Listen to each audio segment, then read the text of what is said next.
warahmatullahi wabarakatuh. Muncul lagi ya. Eh, Alhamdulillah saya nyampe sekolah juga dengan keadaan sehat walafiat. Saya cuman bisa bilang pertama kali adalah semangat dalam mengerjakan kegiatan hari ini. Ya pokoknya berpikir positif, semua kegiatan itu pasti lancar kalau kita berpikir positif kayak gitu.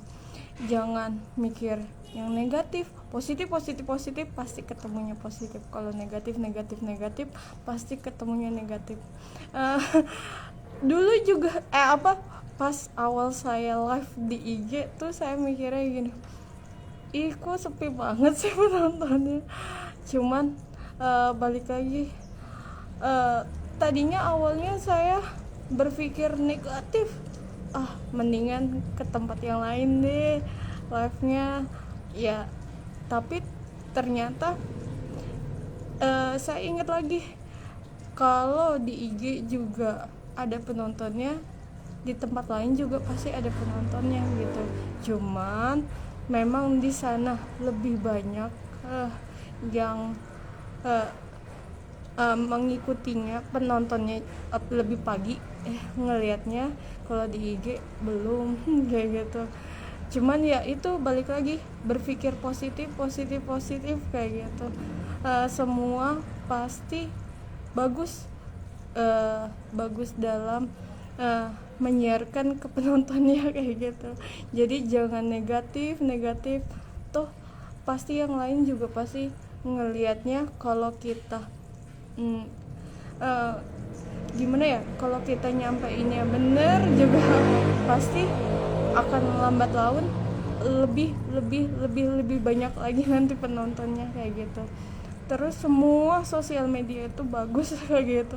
Jadi ya nggak usah ini paling keren, ini paling bagus, ini paling ini banyak penontonnya, ini jangan dibanding-bandingin kayak gitu. Sama kayak manusia juga jangan dibanding-bandingin. Kalau dibanding-bandingin ya bagus untuk memacu kita kan, jadi lebih semangat lagi kalau yang berpikir positif. Tapi kalau yang berpikirannya cetek ya jadi ngedon kayak gitu. Yang saya tahu juga namanya ngebanding itu adalah mencuri kebahagiaan orang kayak gitu. Jadi lebih baik jangan banding-bandingin.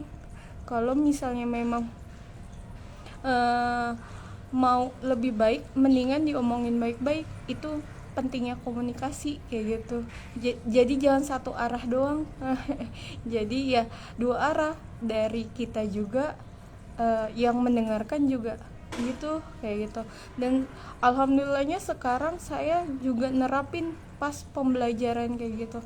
Nggak cuma saya aja yang ngejelasin materi, anak-anak juga harus paham materi tersebut. Jadi baca dulu, jelasin ke saya, baru kita saya ngejelasin lagi lebih baiknya kayak gitu, supaya sama-sama enak kan.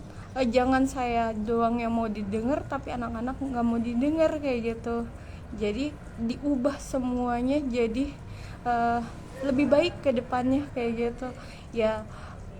Mungkin tindakan saya bikin kaget cuman yaitu pembelajaran yang harus tahu kayak gitu, supaya nggak shock nanti kalau udah lulus dari SMA Muhammadiyah.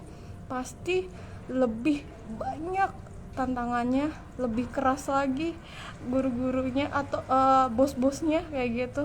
Jadi ayo jangan baper kayak gitu. Intinya adalah kita melakukan semua itu nggak tanpa alasan, pasti ada alasannya. Itu adalah membuat anak-anak kita lebih baik.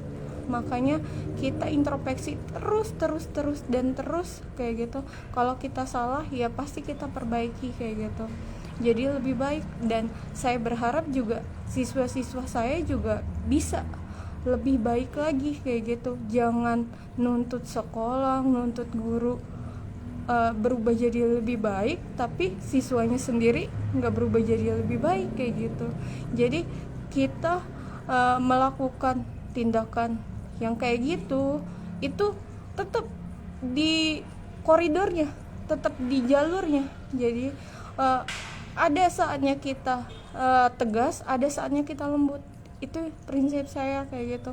Kalau lembut supaya kita nggak ada jarak juga. Tegas itu kalau kita menyampaikan sesuatu pembelajaran. Kalau kitanya lembut juga, takutnya ya biasanya sih saya selalu dianggap remeh, jadinya harus tegas supaya tahu posisinya di mana gitu. Kalau di kelas ya harus konsentrasi kayak gitu, tidak lagi main handphone, tidak lagi bercanda-bercanda, apalagi temannya salah diketawain, itu tidak menghargai. Dan kemarin juga ada temennya yang menyampaikan, ya sibuk ngobrol sendiri kayak gitu. Ya saya tahu ngobrolnya tentang pelajaran, cuman tetap menghargai yang menyampaikan kayak gitu. Itu namanya sopan santun kayak gitu. Sama halnya dengan guru ngejelasin, ya walaupun ngerti nggak ngerti tetap harus diperhatiin kayak gitu. Karena nggak ngerti itu nanti bisa kelihatan kok, yang nggak ngerti sama yang nggak ngerti pasti guru akan nyamperin, dan yang mana yang nggak ngertinya kayak gitu. Kalau saya kayak gitu, makanya saya samperin anaknya, saya tanya nggak ngertinya di mana kayak gitu. Karena kan pelajaran saya lumayan berat ya, matematika sama TIK kayak gitu, harus pendekatannya luar biasa kayak gitu.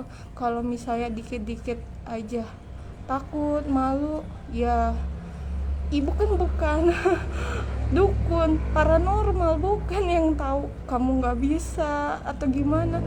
Ibu juga kalau mau ngedeketin kamu nanti dibilangnya ibu caper kayak gitu. Ibu nggak mau yang kayak gitu.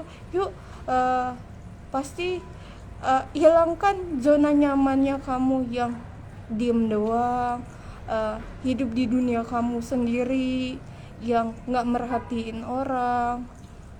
Pokoknya hilangkan itu semua, lebih respect lagi sama teman-temannya kayak gitu. Kalau misalnya teman-temannya kesusahan, ya dibantuin. Sekolah itu bukan ngajarin ilmu doang, tapi ngajarin sopan santun sama lebih peka lagi sama teman-temannya kayak gitu. Jadi ayo diubah pemikirannya yang kamu senangnya main game, tidur, sukanya di rumah doang, ya terus komunikasinya cuma sama handphone doang, suka ngeliat TikTok, IG.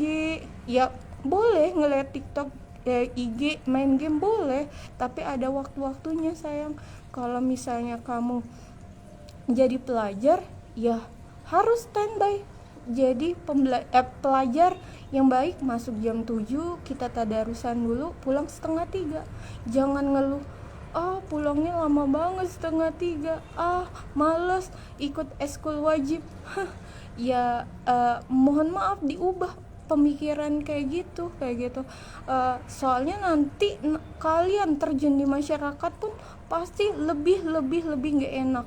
Kalau kerja nanti pulangnya jam 5, terus bosnya galak, nuntut ini dan itu, dipushnya luar biasa, dipush itu ditekan sedemikian rupa kayak gitu supaya kamu mau ngerjain kayak gitu, nggak mau dengar kamu sakit atau gimana, nggak peka lagi. Ya tapi itu berpikir positif lagi, itu ngajarin kamu lebih baik lagi ke depannya kayak gitu. Jadi kamu ngerti namanya waktu kayak gitu, tanggung jawab. Terus kalau ada tekanan itu harus dilepaskan positif kayak gitu. Nilai kesabaran itu penting banget ya. Kayak ibu juga mikirnya anak-anak ibu, ya Allah ibu udah berusaha, anak-anak ibu nggak ngedukung. Tapi ya balik lagi, ternyata mungkin anak-anak ibu mau ngedukung, cuman ya mungkin ada kesibukan lain. Jadi positif aja, yang karena positif itu jadi langkah itu nggak berat lagi, ringan banget. Walaupun gedek masih ada ya, nggak bisa dipungkirin, cuman ya ibu pelan-pelan kayak gitu, nggak langsung ujuk-ujuk kayak gitu langsung sabar juga enggak, tapi ya gitu, berpikir positif lagi. kenapa anak bisa telat terus, diajak ngobrol, kenapa, apa yang salah, kayak gitu. Ya, ibu nggak bisa ngerubah sifat dan watak kalian, tapi intinya adalah ibu mencontohkan, kayak gitu. Kalau misalnya anak-anak telat, teman-teman ibu telat, tapi ibu standby loh, pagi datangnya, kayak gitu. Terus kalau anak-anak istirahatnya melebihi waktu, ibu on time loh masuk ke kelas tepat waktu.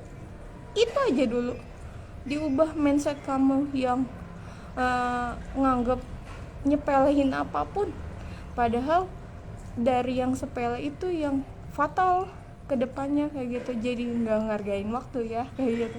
Tapi ya itu, balik lagi, intinya adalah berpikir positif. Ibu selalu menganggap anak-anak ibu itu lucu, bukan nakal. Lucu banget, itu doa ibu. Jadi ibu berharap kedepannya harus lebih baik lagi, kayak gitu. Bukan kamu doang yang ngerubah jadi lebih baik, ibu pun sama akan merubah jadi lebih baik ya. Dari sistem ngajarnya, dari perilaku ibu, kayak gitu. Jadi kita sama-sama, jangan nganggep kamu doang yang berubah, ibu juga akan berubah jadi lebih baik. Jadi kita sama-sama ya. Nggak mungkin ibu bisa jalan sendiri tanpa dibantu kalian, kayak gitu. Kalian juga nggak bisa jalan sendiri kan kalau nggak dibantu ibu ya. Pokoknya berpikir positif, semua pasti indah pada waktunya. Semangat semangat semangat semangat.